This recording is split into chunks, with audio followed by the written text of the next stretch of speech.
latinoamericano. Hoy, como decía, tenemos entonces un tema en continuación de lo que vimos la semana anterior, un tema importante para el desarrollo, digamos, de las nuevas herramientas. Esto es un error mío, no me hagan caso porque aquí está el sonido activo, ya lo corregí.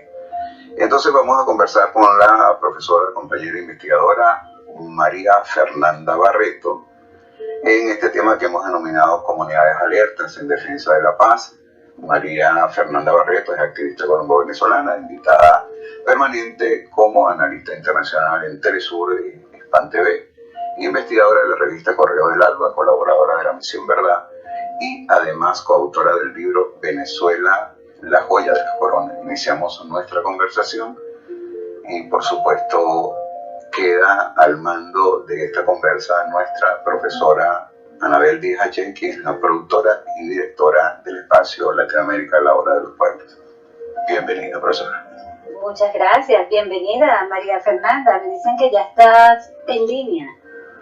Hola Anabel, Fran, buenos días, un abrazo para ti, para los usuarios y usuarias de AYN y del programa.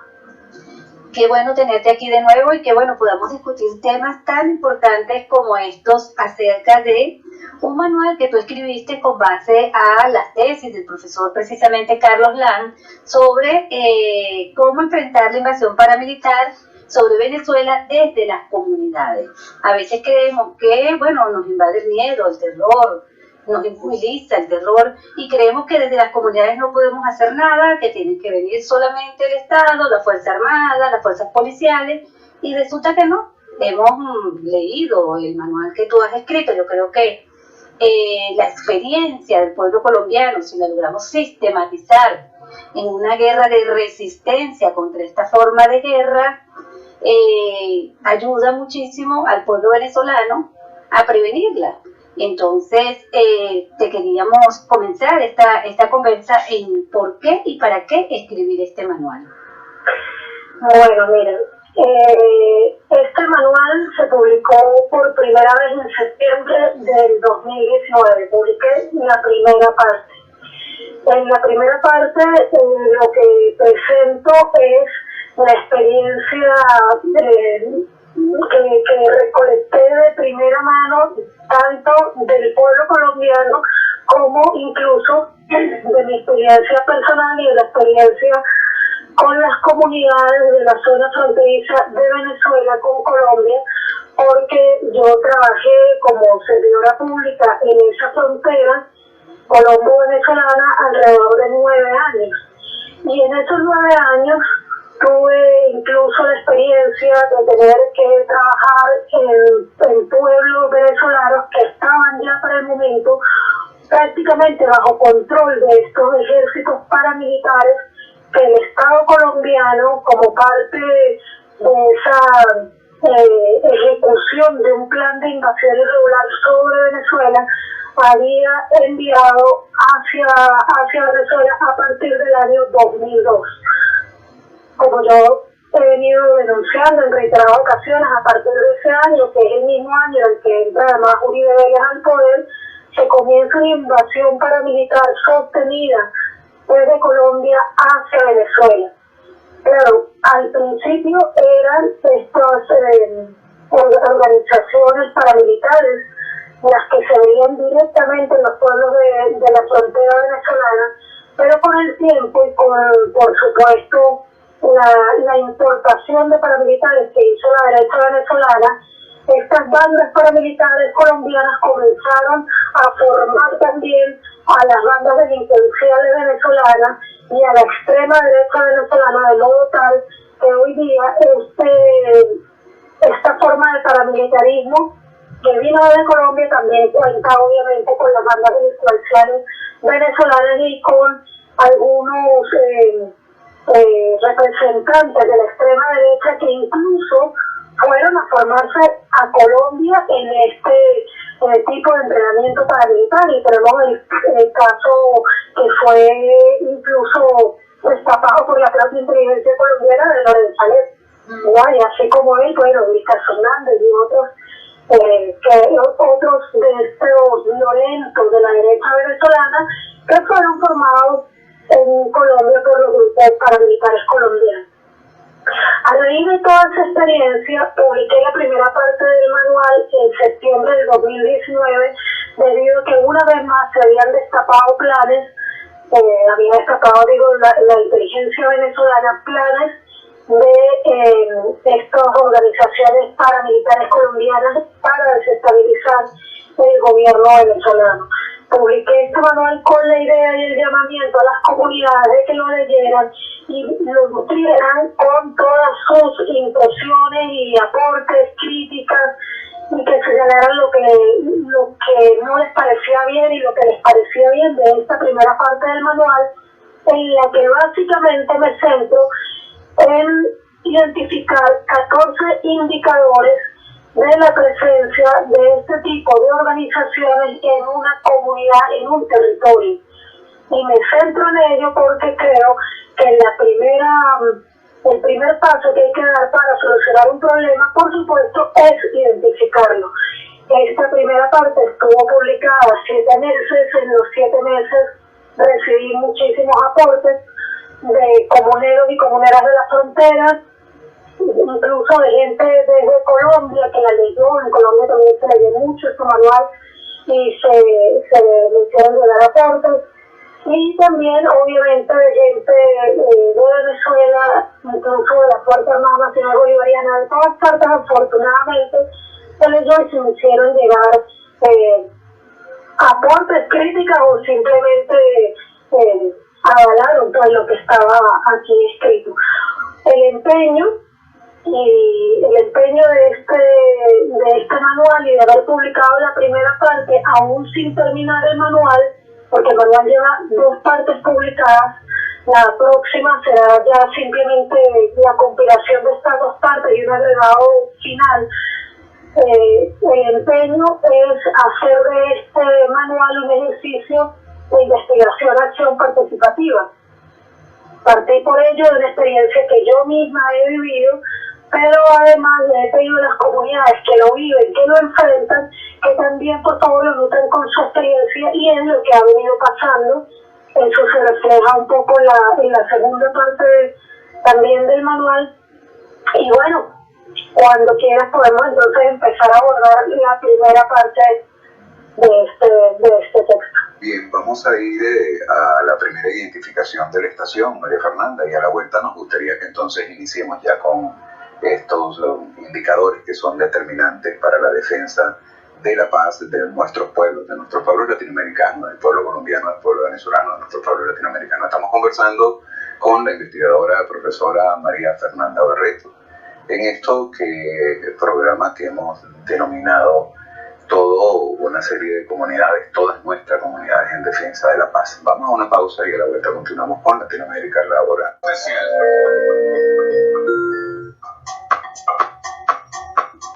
Bueno, estamos aquí con su programa especial Latinoamérica a la hora de los pueblos con la compañera María Fernanda Barreto y el tema Comunidades Alertas en Defensa de la Paz.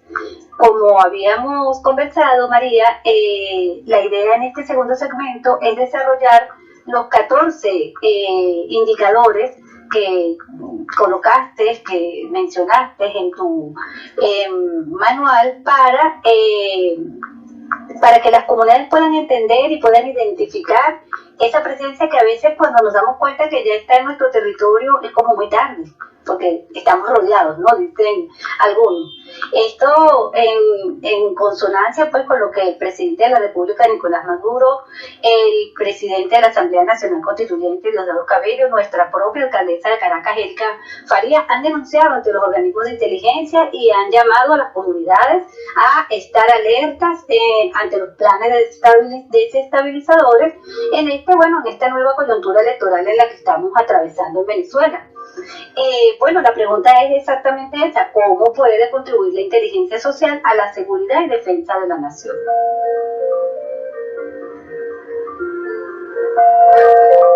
No sé si la compañera María Fernanda la tenemos en línea o la perdimos. Bueno, parece que hemos tenido algún problema con la comunicación. Sí, la llamada se cayó momentáneamente. En todo caso, ya Samuel estaba restableciendo la conexión con la profesora María Fernanda Barreto. Y le recordamos pues que estamos en esta coproducción del Sistema de Información Caracas Insurgente, Latinoamérica, la Hora de los Pueblos, un programa que nos permite contribuir con herramientas para el análisis de la situación actual y de cada una de, digamos, de los análisis que son necesarios para seguir en el debate político contemporáneo. Sí, bueno, retomando entonces contigo, María Fernanda, comencemos en este espacio los 14 ítems para dejar el tercer segmento específicamente para comentar lo que se plasmó en la segunda entrega del manual. Bueno, sí, de todos modos sí quería hacer énfasis en lo que tú estabas diciendo, antes de que se cayera la llamada. El objetivo estratégico de este manual es justamente que en esa construcción del Estado comunal, que es el objetivo estratégico de la Revolución Bolivariana, la tarea que nos dejó Chávez, pues asumamos que cada comunidad debe ejercer el control sobre su territorio y ser corresponsable de la defensa integral de la patria y también, por supuesto, de la defensa y el avance de la Revolución Bolivariana. Entonces, la idea es dar herramientas para que las comunidades, haciendo ejercicio de lo que es su derecho y también su deber, y por supuesto participando de la milicia bolivariana, pues puedan identificar esa presencia y también puedan prevenirla donde no ha llegado, o identificar hasta qué punto ha avanzado esa presencia en su territorio, y en caso de que ya haya incluso un avance, digamos que haya un verdadero avance de esa fuerza en este territorio, pues algunas herramientas para enfrentarlo, ¿no? Uh-huh. Así que bueno, tenemos 14 indicadores. El primer indicador es la aparición o incremento repentino de economías ilegales en la comunidad. Una comunidad donde normalmente no se veía contrabando, venta de drogas, minería ilegal, trata de personas, prostitución, incluso actividades no solamente no incluso ilícitas, pero por ejemplo las salas de fuego. Cuando comienza a darse este tipo de economía, la comunidad debe entonces estar alerta en quienes están dirigiendo ese negocio del contrabando, esas ventas de drogas, esos mineras ilegales, esa trata de personas y la prostitución, sobre todo. Vamos a referirnos aquí a la prostitución forzada, que es como una tradición vinculada a las economías ilegales del narcotráfico y el paramilitarismo. El segundo punto sería la aparición o incremento de negocios vinculados al lavado de dinero. Aquí entran las casas de apuestas y juegos de azar, compra-ventas de oro roto, casas de empeño, el boom de las construcciones, con una comunidad donde de pronto comienzan a darse un montón de construcciones, y negocios no productivos, como de pronto, por ejemplo, podemos ver una comunidad donde yo estuve, una grandísima ferretería que era inmensa, estaba súper bien dotada y nunca se sabía exactamente cuándo abría 1 o 2 veces a la semana, donde comienzan a existir de pronto casinos, insisto, no son ilegales, pero sirven para lavar dinero. Sí, María Fernanda, por ejemplo, en algunos pueblos del interior del país, muy cercanos a la frontera, nosotros hemos podido evidenciar grandes hoteles turísticos que no se corresponden con el nivel de vida de los ciudadanos que habitan en esos pueblos. Exacto, porque la construcción también es uno de los negocios que se utiliza para lavar dinero. No quiere decir que todas las constructoras laven dinero, pero sí que una de las actividades favoritas para el lavado de capitales es justamente la construcción. Las casas de empeño, la compra-venta de oro roto, la vemos en el centro de Caracas desde hace mucho tiempo. Existía ya en el edificio Francia, lo que era antes el edificio Francia, y todavía existe en el centro de Caracas, también en el centro de Maracaibo, y varias veces lo he denunciado. Por ejemplo, en Maracaibo, ¿por qué tiene que haber compraventa de loto, que incluso con el uso de neón dicen que compran 24 horas, las 24 horas del día? Eso, ¿quién va a vender una cadena rota de oro a las 3 de la mañana? Claro. Sí, ¿Ya? Bueno, el tercer indicador sería la aparición de prestamistas. Esto lo vimos mucho en las comunidades del sur del lago. En la primera entrada, lo que se daba un poco antes de que comenzaran a llegar los panfletos, que en el caso de las comunidades en las que yo trabajé en el sur del lago, fueron los panfletos de las Águilas Negras. Un poco antes de que llegaran esos panfletos, lo primero que llegaban eran prestamistas que te facilitaban dinero y te ofrecían la modalidad de pago que llaman gota a gota, que son pagos pequeños y a largo plazo, pasan por tu casa un fin de semana a ver si tienes con qué pagar, tú pagas lo que puedes, porque lo importante para ellos no es el dinero, sino comenzar a comprometer a la comunidad con estos prestamistas. Mira, en las comunidades de Petare eso tiene una presencia, por lo menos lo que yo he podido evidenciar, amplia, y bueno, ahí todo el mundo le debe a los mismos prestamistas, la comunidad completa. Exactamente. Entonces, como obviamente la situación económica es dura y estos prestamistas te permiten pagar en cuotas pequeñas, pues mucha gente cae en la tentación de endeudarse con ellos, y luego esa deuda tiene grandes costos, no solamente para la comunidad, también personales, porque tienes que comenzar a hacer favores, y en caso de que no puedas pagar, pues las consecuencias pueden ser muy graves. Incluso allí eso llega a ser herramienta, por ejemplo, para la prostitución forzada o para los matrimonios forzados, etc. Para meterme esta persona en tu casa. Claro, exacto. El cuarto ítem o indicador sería algo que también estamos viendo en Caracas desde hace un tiempo, pero que ha sido muy visible en todos los territorios de frontera, que es el cobro de vacunas. Cuando comenzamos a ver en vehículos y en locales comerciales que hay calcomanías o imágenes repetidas en todo. Yo recuerdo, por ejemplo, en el territorio de Zulia, que yo trabajé, había una calcomanía de un sombrero que llaman volteado, ¿no?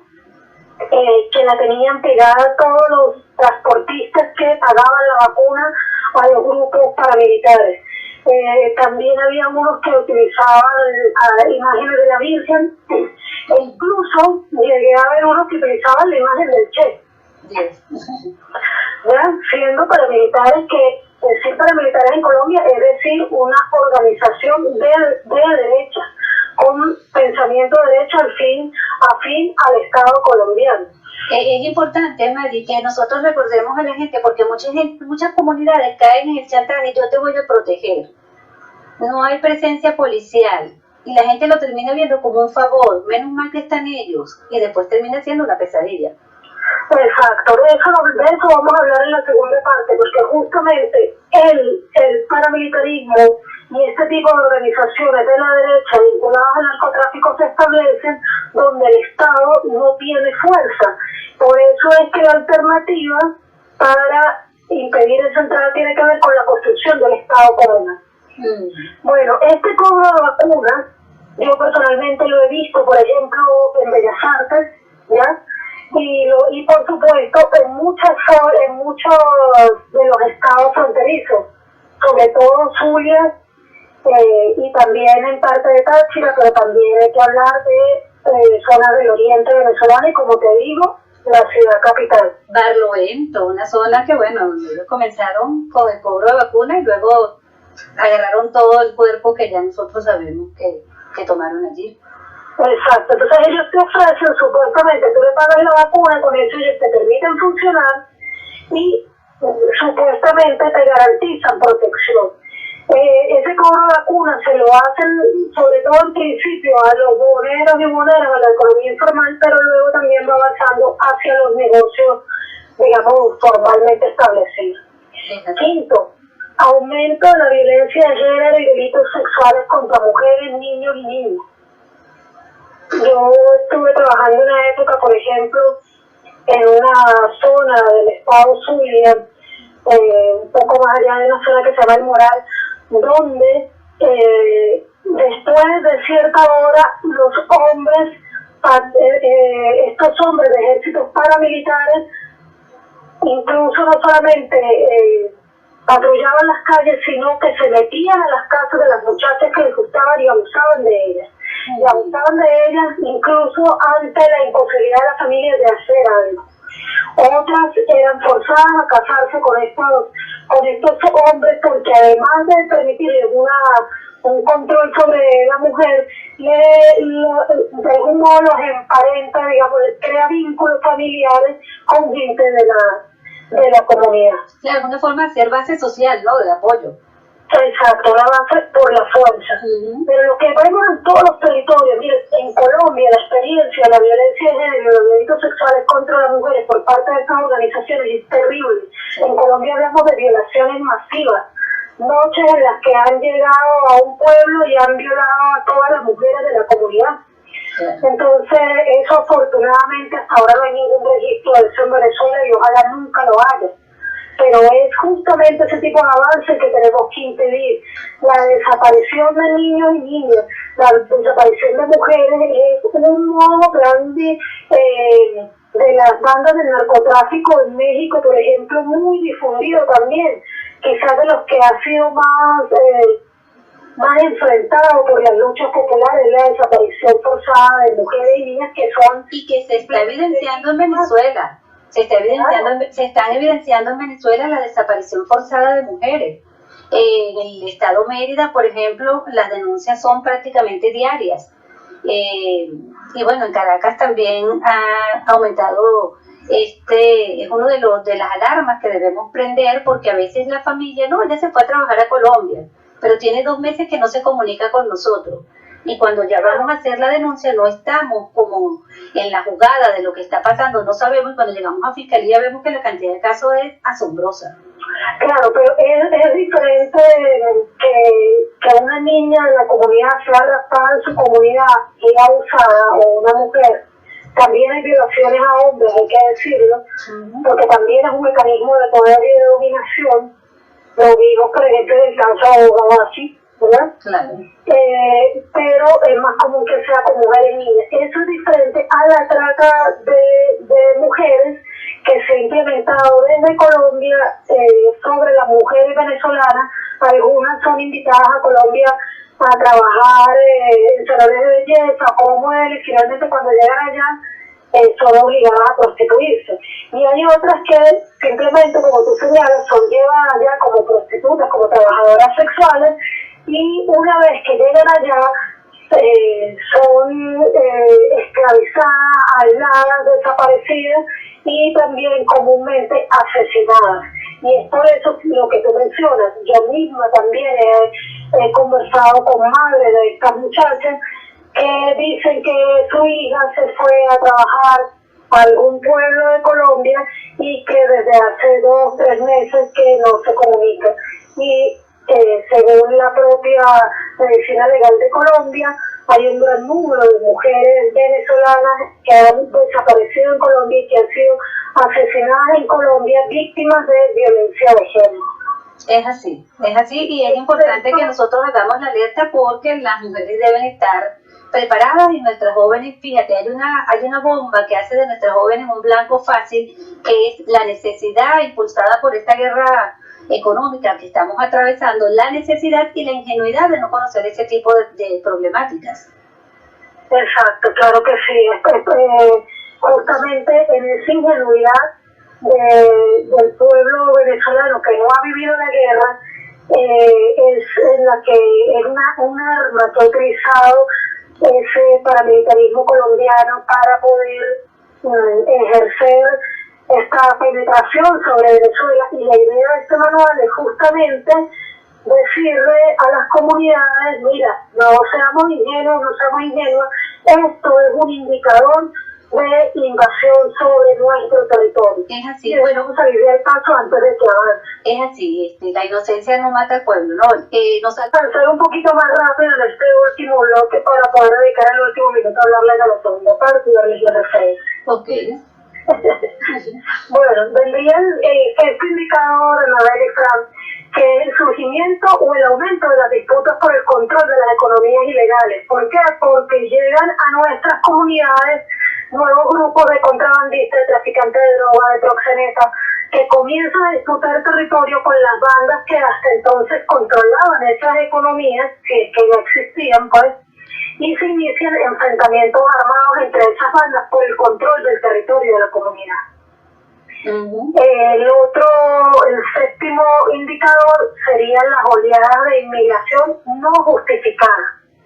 Hago énfasis en las no justificadas porque en las zonas fronterizas, sobre todo en esos 900 kilómetros más o menos de frontera entre Colombia y Venezuela, que son los más fáciles de cruzar, los más activos además económica y culturalmente, que serían, digamos, desde La Guajira hasta por allá del Amparo, Guardolito, ese territorio.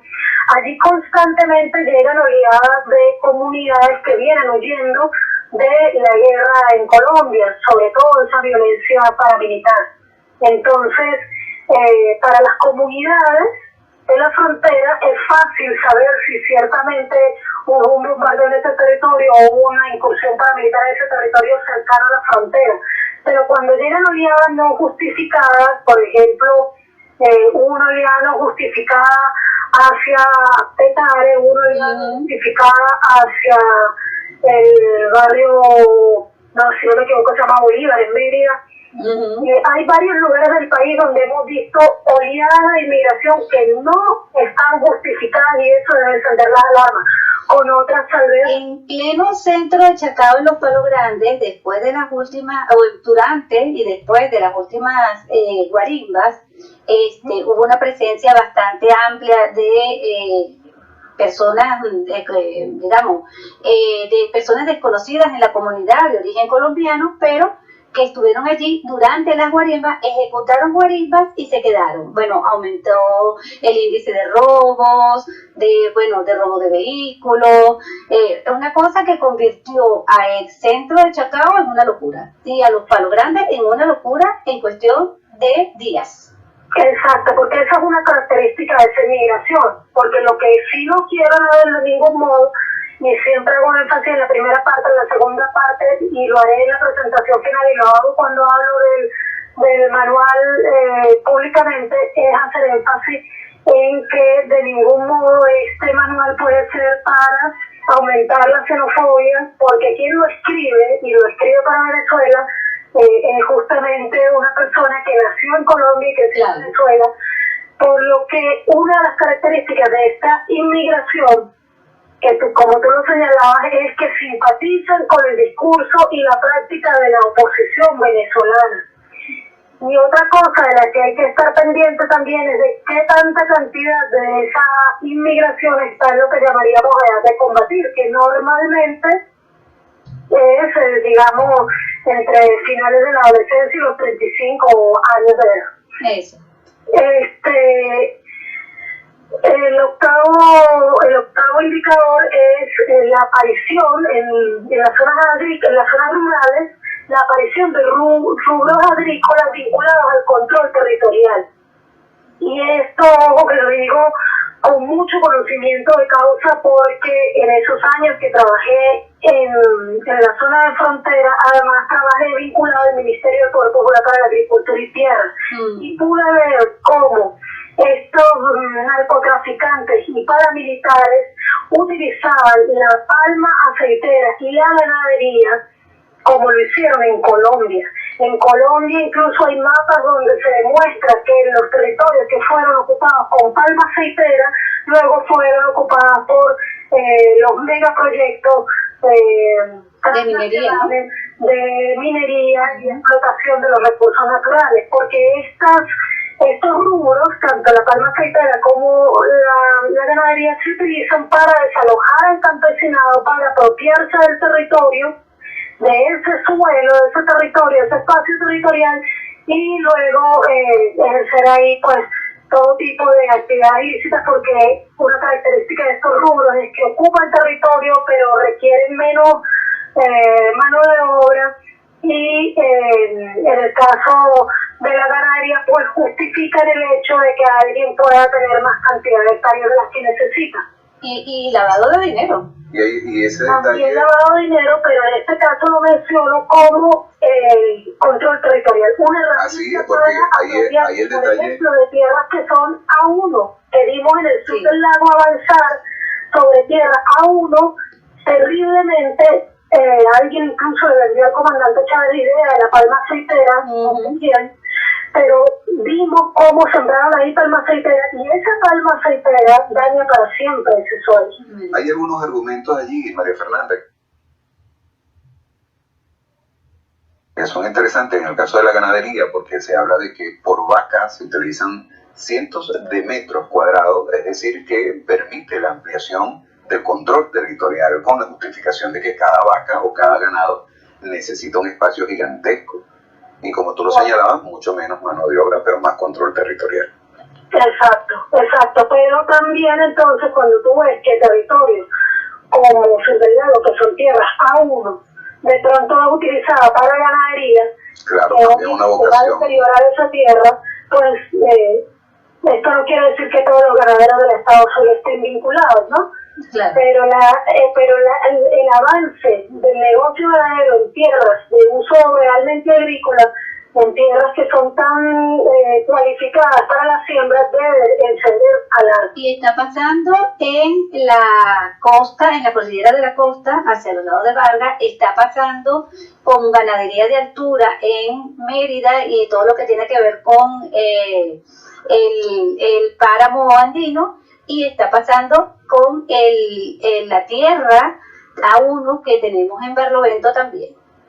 Bueno, en el caso de Mérida, que es un territorio que además conocí muy bien, más que ganado de altura, en la zona del páramo se ha utilizado la papa. Sí. Y se ha utilizado la penetración ilegal sobre la sierra merideña, pues, ¿no? Porque es ilegal porque esos son parques nacionales, Sí. pero que han sido apropiados por estos actores de la derecha latifundistas para incursionar con ejércitos paramilitares. Y en el caso de Mérida, muy particularmente, la semilla de papa se estuvo trayendo desde Antioquia y se traía de una vez con contingentes paramilitares que venían con la excusa de ser trabajadores de la papa. A tal punto, ¿no?, que una vez recuerdo que en Mérida asesinaron a un trabajador de una finca en Urubá. Y cuando lean el periódico decía, el trabajador de la finca, no recuerdo el nombre de la finca, una de las fincas de los terratenientes vinculados a la derecha, tal vez era Luis González o Luis Pollino, no recuerdo ahora cuál de ellos sería, y decía, asesinado al trabajador de la finca, alias el Beneco. Cuando tú ves que en una finca un trabajador es alias el Beneco, es porque es el venezolano de la finca. Claro, claro. ¿Ya? Entonces, cosas como esta tienen que encender las alarmas. El desplazamiento forzado de la población residente. Este fenómeno ha avanzado mucho en Venezuela y no lo estamos documentando.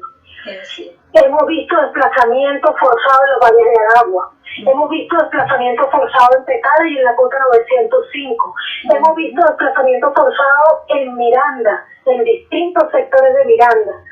Cuando hay desplazamiento forzado, que lo hemos visto también, por cierto, en el estado Sucre, cuando hay desplazamiento forzado, sin duda hay alguien que está empezando a ejercer el control territorial, y las autoridades venezolanas deben hacer un seguimiento estricto del desplazamiento forzado, y las organizaciones de derechos humanos deberíamos comenzar a hacer también un reconocimiento de ese crimen que es el desplazamiento forzado. El otro ítem 10 es otro ítem que como venezolanos y venezolanas no hemos contabilizado, no hemos hecho el seguimiento que deberíamos hacerle, y yo sinceramente no comprendo por qué, y es la aparición y aumento de la violencia política, amenazas, acciones para amedrentar, asesinatos, torturas, desapariciones forzadas de líderes y lideresas sociales vinculadas a la izquierda, milicianos o milicianas, militares, policías, servidores o servidoras de las instituciones del gobierno bolivariano. Y por supuesto también de campesinos y campesinas que han recuperado, que son parte del ejercicio de recuperación de tierra. Entonces, esta violencia política que se está dando en Venezuela, que nos ha costado la vida incluso de varios líderes y lideresas del PSUV, por ejemplo, del mismo Frente Francisco Miranda Anabel, no está siendo contabilizada, y es importante que lo contabilicemos. Sé que el Ministerio de Poder Popular para la Mujer comenzó a hacer el conteo, y para el momento que comenzó, entre el momento que comenzó, que entiendo fue mediados del año pasado, y para el último momento que yo me enteré, que fue el principio de este año, ya hay 11 mujeres lideresas políticas chavistas asesinadas en el territorio nacional.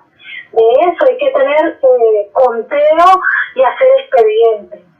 El ítem número 11 sería la presencia de agresiones con un nivel de violencia inusitado. Es decir, yo lo viví particularmente también en una zona de la región andina, que normalmente era una zona donde alguien podría atracarte o robarte. Pero de pronto empezó a suceder que gente a la que atracaban la degollaban. Y eso no tiene ningún sentido. El sentido es que es parte de los entrenamientos de estas bandas criminales. El número 12, y que también lo vi en su momento, lo vi en territorio venezolano, que es muy común en Colombia, lamentablemente, son los anuncios de limpieza social escritos o verbales. Son limpiezas sociales, entre comillas, porque así lo llaman estos grupos paramilitares. Paramilitares, digo, hablando de los grupos colombianos, ¿no? Son estos panfletos que lanzan, o estas amenazas públicas que lanzan, diciendo que van a comenzar a asesinar a todo el que esté vendiendo droga, a todas las trabajadoras sexuales o los trabajadores sexuales, que van a comenzar a asesinar incluso a los homosexuales, porque bueno, obviamente estos ejércitos paramilitares son abiertamente patriarcales y machistas. Y la gente, en su ingenuidad, comienza por creer que eso que tú decías, bueno, por fin llegó alguien que puso orden en la comunidad. Pero resulta que así es como comienzan y tratan de ganar legitimidad. Una vez que ya acabaron con el que robaba, el que vendía droga, entonces vienen sus propios vendedores de droga, vienen sus propios ladrones, y comienza el ejercicio terrible entonces del control, que podríamos llamar incluso sexual, donde comienzan a tratar a las mujeres también como objetos de su propiedad, y el control de todo aquel que sea afín al gobierno bolivariano. Por eso es que hay que estar muy pendientes de esos anuncios de limpieza social, de esa gente que comienza a matar a los delincuentes del barrio, porque esa misma gente ya que luego va a empezar a ejercer control sobre nuestro territorio en contra nuestra. Bueno, aquí nos queda un minutico. Vamos a ver si podemos extenderlo a 2. Bueno, el 13 y el 14 fue el incremento de la vigilancia privada en las fincas y las grandes empresas nacionales o transnacionales, y el 14 es el patrullaje no institucional y toque de queda en nuestras comunidades. En el manual, en la parte número 2 del manual, ustedes van a encontrar cómo medir esa presencia, en qué etapa se encuentra esa presencia en nuestro territorio, de acuerdo al número de indicadores que encontraron en su comunidad, y van a encontrar también una propuesta que es aquí donde utilicé mucho el acervo del haber sido formada por nuestro profesor Carlos Lanz, que es el método Invedecor como propuesta para organizar nuestras comunidades, hacer retroceder el avance de estas tropas enemigas, digamos, a nuestro territorio, y y si es posible incluso impedir que llegue. Ahora, lo fundamental aquí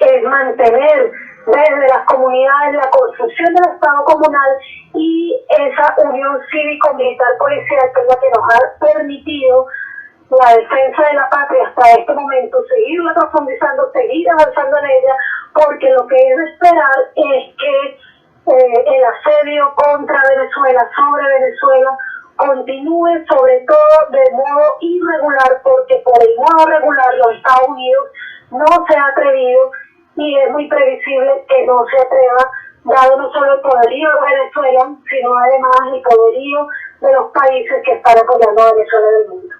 Bueno, María Fernanda, bien agradecido. Como siempre, estos temas son maravillosos para continuar una conversación un tanto más larga. Creo que es importante que evaluemos este manual 2, que es lo que tú nos señalabas al final. Permite a los compañeros y compañeras de las comunidades a tener precisiones sobre la base de estos indicadores que tenemos acá. Bueno, nos estamos despidiendo, muy agradecido de verdad que haya estado con nosotros. Un abrazo, que pueden encontrar en Google el manual para enfrentar la invasión paramilitar. Está en mi blog, que es María Fernanda Barrera.